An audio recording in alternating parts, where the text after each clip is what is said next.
Why does a single word still cause so much argument? That word is socialism.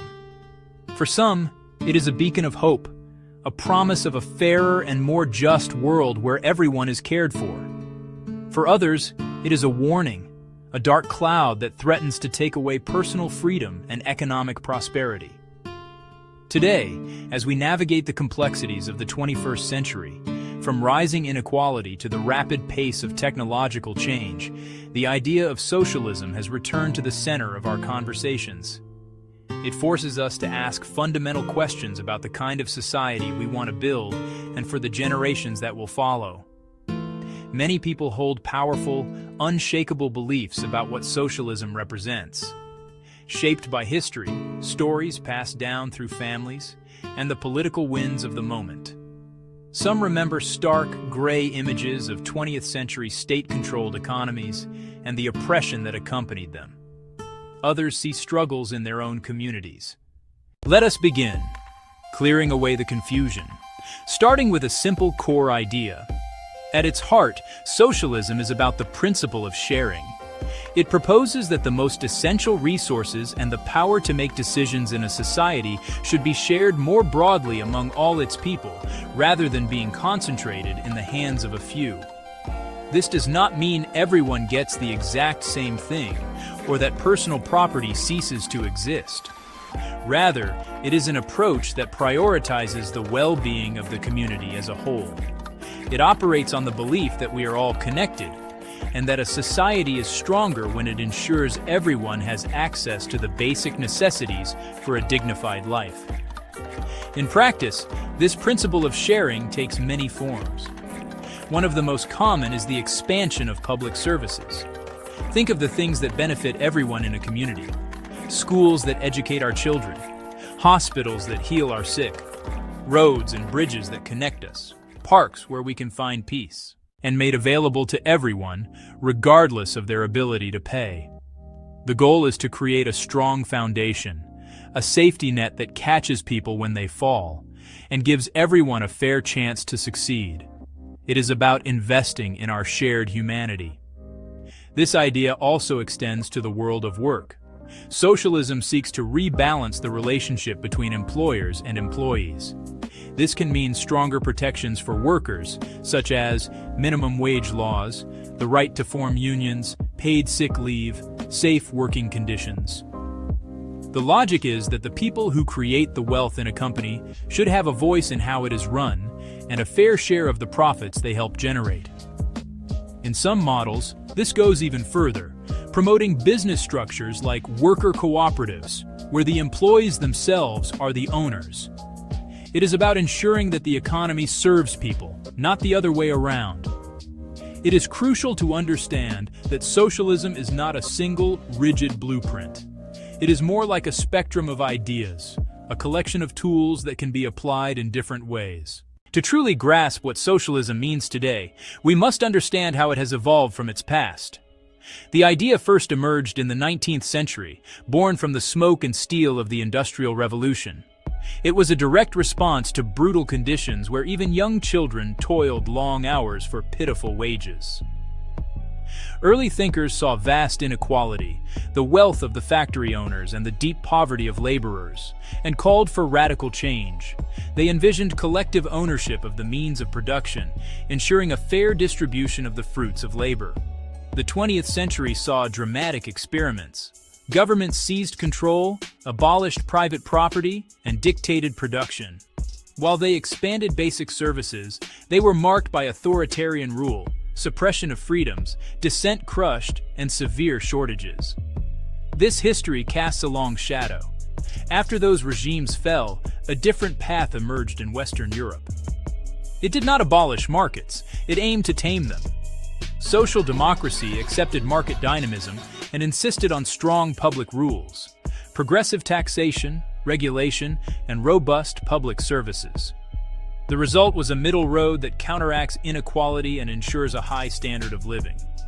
Today's advocates look to mixed economies, evolution, not revolution, using market wealth to fund programs for all.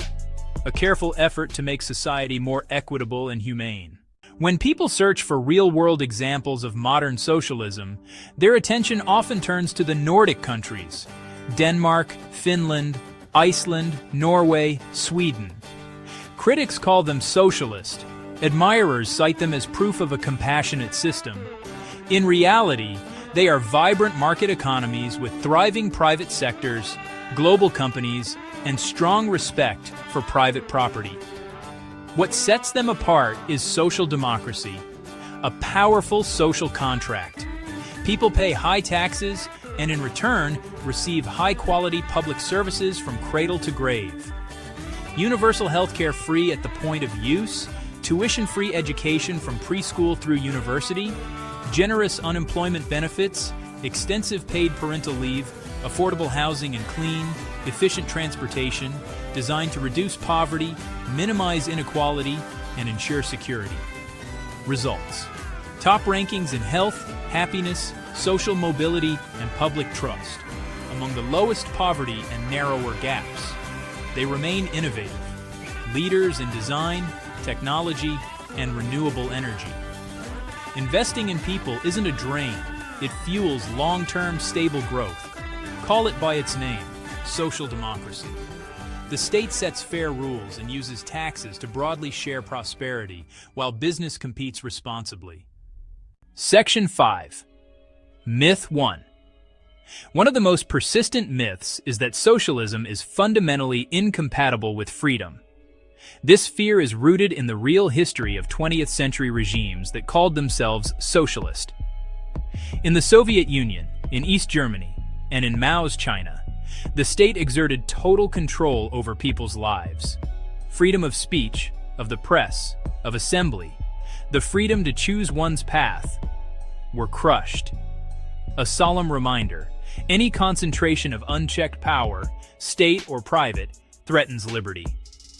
But modern social democracies rest on robust institutions: free elections, protection for political minorities, and a free press. Norway, Denmark, New Zealand, public services do not come at the cost of fundamental rights. The relationship between freedom and socialism is more complex than the myth suggests. What good is the freedom to start a business if you can't afford to get sick? How free are you if you're shackled by student debt? Universal health care, affordable education, and support in hard times give people security to take risks and follow passions. With democracy, rule of law, and civil rights, many modern versions protect and expand freedom. We must remember that. Section 6. Myth 2. Another myth says any move towards socialism triggers economic collapse. The argument: high taxes and regulations stifle innovation, discourage investment, and kill entrepreneurship. People point to mismanaged state-run economies as proof.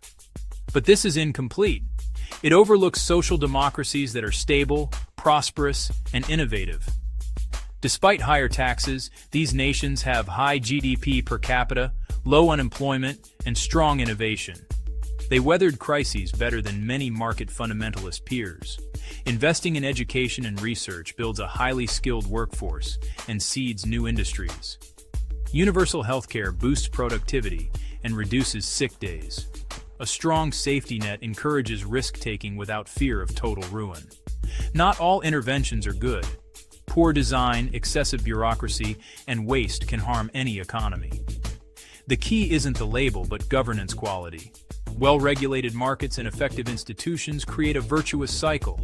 Businesses prosper, pay taxes, and fund public goods that fuel more prosperity. The myth of inevitable ruin is just that, a myth. Yeah, that's the point. The third common myth paints a grim picture of shared misery: that equality makes everyone equally poor by killing incentives. It claims reward is taxed away, ambition dies, and poverty spreads. But when we turn from theory to fact, the story changes. Strong social programs reduce poverty by ensuring health care, education, and housing assistance, a floor no one falls below. People can climb the ladder. Data shows lower poverty and child poverty. Policies break intergenerational cycles and foster mobility. So starting point doesn't determine destination. Money matters, but purpose, craft, and contribution also drive us. Security lets intrinsic motivation flourish. So what does pragmatic modern socialism look like? Not rigid ideology, a flexible toolkit to make markets work for more people. Universal public health care, fund through progressive taxation, make it accessible, reduce medical debt, free people from job lock. Deep investment in education, early years, higher ed, and trades, our most powerful engine of mobility. Strengthen worker power, living wages, leave, and the right to organize, ensuring a fair share of value. Higher pay circulates locally, creating a virtuous cycle for small businesses. Fair progressive taxation funds hospitals, schools, infrastructure, and the safety net, paired with strong anti-corruption rules. Well, that's the core idea. While the benefits are clear, challenges are real. No perfect system. High taxes fund broad services but demand balance. Excessive rates can disincentivize investment and push capital to lower tax countries. Large public sectors can be slow and unwieldy. Poor design wastes resources and erodes trust. Clientelism diverts funds from the common good. Efficiency and transparency require constant vigilance. Strong oversight, open records, and accountability are essential. Globalization pressures wages. Some industries shift abroad. Competitiveness requires strategy. The counter: relentlessly innovate in high-value sectors, skills, and quality. Double down on education, research, and technology. Aging societies strain pensions and healthcare, requiring forward-looking reforms. Solutions may include gradual retirement age changes, welcoming workers through immigration, and more efficient care delivery. These are surmountable with planning, political courage, and adaptability. In the end, debates over the word can obscure more than they reveal. Move beyond rigid labels and ideology. Ask a simple, pragmatic question. What works? Judge policies by outcomes, not names. Do they lead to health, opportunity for every child, and broad-based prosperity? Do they protect our democratic freedoms? The century brings staggering inequality, climate change, and automation shocks. Pure market capitalism and pure state socialism both have limits. The most humane societies find a middle path, mixed economies with a strong social compass. Combine private enterprise, robust public investment, and a strong safety net. No one size fits all. Each country finds its balance, reflecting history, culture, and values. Ground debate in facts, listen, acknowledge concerns, be willing to experiment and learn. Not utopia, steady progress toward a society more fair, more secure, more free for all. Keep learning. Look at the data. Seek balanced sources.